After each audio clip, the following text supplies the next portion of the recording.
देखो, डेवलपमेंट का टॉपिक सुनते ही ना सबके दिमाग में एक ही चीज़ आती है, पैसा। लेकिन अगर डेवलपमेंट सिर्फ पैसा होता तो हरियाणा को केरला से आगे होना चाहिए था, राइट? पर रियलिटी कुछ और ही बोलती है। बिल्कुल। हरियाणा का पर कैपिटा इनकम तो है ₹2,64,729, केरला का ₹2,34,405 और बिहार का तो बस ₹47,498। लेकिन अगर आप देखो, केरला की लिटरेसी रेट 94% है, हरियाणा की 82% और बिहार की सिर्फ 62%। मतलब पैसा सब कुछ नहीं होता भाई। सॉरी भाई नहीं, दोस्त। हाँ, और इन्फेंट मोर्टालिटी रेट भी देख लो। केरला में 1,000 बच्चों में से सिर्फ 6 बच्चे 1 साल से पहले मरते हैं। हरियाणा में 28, बिहार में 27। मतलब पैसा तो है, पर हेल्थ और एजुकेशन में केरला आगे है। सोचो, पैसा होने के बाद भी अगर बच्चे सर्वाइव नहीं कर पा रहे तो कैसा डेवलपमेंट। और ये तो सिर्फ नंबर्स की बात है। रियल लाइफ में हर किसी के डेवलपमेंट के गोल्स अलग होते हैं। एक लैंडलेस रूरल लेबरर को चाहिए ज़्यादा दिन काम, बेटर वेजेस, डिस्क्रिमिनेशन ना हो, बच्चों की पढ़ाई हो। पंजाब का प्रॉस्पेरस फार्मर चाहता है high support price, cheap labour और बच्चे फॉरेन भेजना। अर्बन अनएम्प्लॉयड यूथ को चाहिए नौकरी और एक रिच अर्बन लड़की को चाहिए फ्रीडम, इक्वल अपॉर्चुनिटी और अब्रॉड पढ़ाई का मौका। और जब गोल्स अलग होते हैं तो कॉन्फ्लिक्ट्स भी होते हैं। जैसे एक लड़की को चाहिए घर में उतनी ही फ्रीडम जितनी भाई को, पर भाई को शायद ये पसंद ना आए। या फिर इंडस्ट्रियलिस्ट को चाहिए ज़्यादा इलेक्ट्रिसिटी, तो वो डैम बनाना चाहेंगे। लेकिन ट्राइबल्स का लैंड डूब जाएगा, उनकी ज़िंदगी डिस्टर्ब हो जाएगी। उनका डेवलपमेंट दूसरे के लिए डिजास्टर बन सकता है। मतलब डेवलपमेंट एकदम पर्सनल चीज है। हर किसी की लाइफ सिचुएशन अलग, तो उनके गोल्स भी अलग। इसीलिए जब हम नेशनल डेवलपमेंट की बात करते हैं तो सबके आइडियाज एक जैसे नहीं हो सकते। कोई बोलेगा सबको फ्री एजुकेशन दो, कोई बोलेगा पहले जॉब्स दो, कोई बोलेगा एनवायरनमेंट बचाओ। और जब हम कंट्रीज को कंपेयर करते हैं तो world bank per capita income देखता है। 2023 के हिसाब से जिनकी पर कैपिटा इनकम $63,400 या उससे ज़्यादा है, वो हाई इनकम कंट्रीज हैं। 2,400 या उससे कम वाले लो इनकम। और इंडिया का पर कैपिटा इनकम $10,030 है, तो हम लो मिडिल इनकम में आते हैं। लेकिन एवरेज इनकम भी अपनी कहानी छुपा लेती है। जैसे अगर एक कंट्री में 5 लोग हैं, चार की इनकम ₹500, एक की ₹48,000। एवरेज तो 10,000 हो जाएगा, पर 4 लोग तो गरीब ही रहेंगे। तो एवरेज इनकम से इनइक्वालिटी नहीं दिखाई देती है। और इसीलिए यूएनडीपी का ह्यूमन डेवलपमेंट इंडेक्स आता है पिक्चर में। एचडीआई 3 चीज़ें देखता है: लाइफ एक्सपेक्टेंसी, एजुकेशन मतलब मीन ईयर्स ऑफ स्कूलिंग, और पर कैपिटा इनकम। श्रीलंका का एचडीआई रैंक 78 है, इंडिया का 134, बांग्लादेश का 129। देखो, बांग्लादेश का पर कैपिटा इनकम इंडिया से कम है, $6,511 वर्सेस $6,951। पर लाइफ एक्सपेक्टेंसी ज़्यादा है, 73.7 ईयर्स वर्सेस इंडिया का 67.7 ईयर्स। मतलब पैसा कम हो सकता है, पर अगर हेल्थ और एजुकेशन बेटर है तो ओवरऑल डेवलपमेंट बेटर हो सकता है। और श्रीलंका तो छोटा कंट्री है, पर हर इंडिकेटर में इंडिया से आगे है।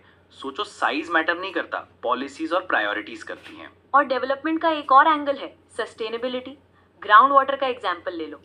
300 डिस्ट्रिक्ट्स में पानी का लेवल 4 मीटर से ज़्यादा गिर गया है पिछले 20 साल में।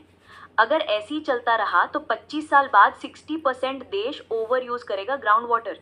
पंजाब और वेस्टर्न यूपी जैसे एरियाज में तो पानी की चोरी चल रही है। और क्रूड ऑयल का क्या? वर्ल्ड के पास 1732 बिलियन बैरल्स का रिजर्व है, जो करंट रेट पे सिर्फ 47 ईयर्स चलेगा। मिडिल ईस्ट के पास 836 बिलियन बैरल्स, 70 ईयर्स का स्टॉक है। यूएसए के पास सिर्फ 69 बिलियन बैरल्स, 10.5 ईयर्स का। इंडिया तो इंपोर्ट पे डिपेंड करता है, तो अगर प्राइसेस बढ़े तो सबकी नींद उड़ जाएगी। तो डेवलपमेंट का मतलब है प्रेजेंट नीड्स पूरी करो, पर फ्यूचर जनरेशंस का भी सोचो। We have not inherited the world from our forefathers, we have borrowed it from our children. मतलब रिसोर्सेज का ओवर यूज नहीं कर सकते, वरना आज हम एसी में बैठ के पॉडकास्ट कर रहे हैं, कल को बच्चे पानी के लिए लाइन में खड़े होंगे। और ये भी सोचो, डेवलपमेंट सिर्फ जीडीपी या इनकम नहीं है। फ्रीडम, सिक्योरिटी, रिस्पेक्ट, इक्वालिटी, ये सब भी इक्वली इंपॉर्टेंट है। जैसे जॉब मिल गई पर काम का एटमॉस्फेयर टॉक्सिक है, या फैमिली के साथ टाइम नहीं मिलता, तो पैसा किस काम का? और कलेक्टिव प्रोविजन भी ज़रूरी है। जैसे सब स्कूल सबके लिए खुलेंगे तो ही पढ़ाई पॉसिबल है। हर घर अपना सिक्योरिटी गार्ड रखे या पूरे एरिया का एक ही सिक्योरिटी सिस्टम हो, कौन सा सस्ता पड़ेगा? ऑब्वियस है, कलेक्टिव सिस्टम। और हेल्थ, एजुकेशन, न्यूट्रिशन, ये सब पब्लिक फैसिलिटीज हैं। केरला का इन्फेंट मोर्टालिटी रेट लो है क्योंकि वहाँ हेल्थ और एजुकेशन फैसिलिटी स्ट्रांग है। बिहार में 1/3 बच्चे सेकेंडरी स्कूल नहीं जा पाते। सोचो अगर तुम्हारी क्लास में 1/3 सीट्स खाली होती तो कैसा लगता। और न्यूट्रिशन की बात करें तो केरला में 8.5% मेल्स और 10% फीमेल्स अंडर नरिश्ड हैं। मध्य प्रदेश में 28% मेल्स और 28% फीमेल्स। मतलब खाना है, पर डिस्ट्रीब्यूशन और एक्सेस में दिक्कत है। और एनवायरनमेंट की बात करें तो the earth has enough resources to meet the needs of all but not enough to satisfy the greed of even 1%। मतलब ग्रीड से डेवलपमेंट सस्टेनेबल नहीं हो सकता। पोल्यूशन, डिफॉरेस्टेशन, वाटर स्कैर्सिटी, ये सब डेवलपमेंट के साइड इफेक्ट्स हैं अगर हम कंट्रोल ना करें तो एग्जाम के लिए एक टिप, डेवलपमेंट के इंडिकेटर्स याद रखना। Per capita income, literacy rate, infant mortality rate, net attendance ratio, life expectancy, gross enrolment ratio. लेकिन इनको रटना नहीं है, समझना है कि ये इंडिकेटर्स रियल लाइफ में क्या इम्पैक्ट करते हैं। और एक और चीज़, एवरेजेस यूजफुल हैं पर डिस्पैरिटीज छुपा लेते हैं। जैसे एक क्लास में 5 स्टूडेंट्स हैं, मार्क्स हैं 40, 50, 60, 70, 80, एवरेज 60 है पर सब इक्वल नहीं है। इसी तरह कंट्री का एवरेज इनकम हाई हो सकता है पर मेजॉरिटी लोग गरीब हो सकते हैं। और जब भी डेवलपमेंट की बात हो, सोचो क्या ये सबके लिए फेयर है? क्या ये इन्वायरमेंट को हार्म तो नहीं कर रहा? क्या फ्यूचर जनरेशन्स के लिए कुछ बचा रहे हैं? और सबसे इम्पोर्टेंट, क्या डेवलपमेंट सिर्फ एक ग्रुप को बेनिफिट कर रहे हैं, ये सबको? और लास्ट में डिबेट करो, क्वेश्चंस पूछो, रियल लाइफ एग्जांपल लाओ।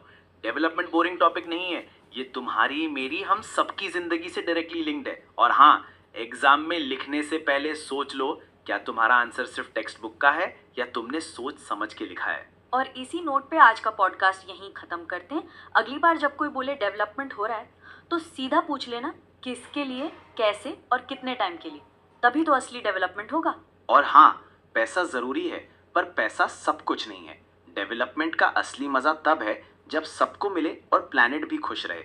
मिलते हैं अगले एपिसोड में, तब तक के लिए सोचना मत छोड़ना। बाय।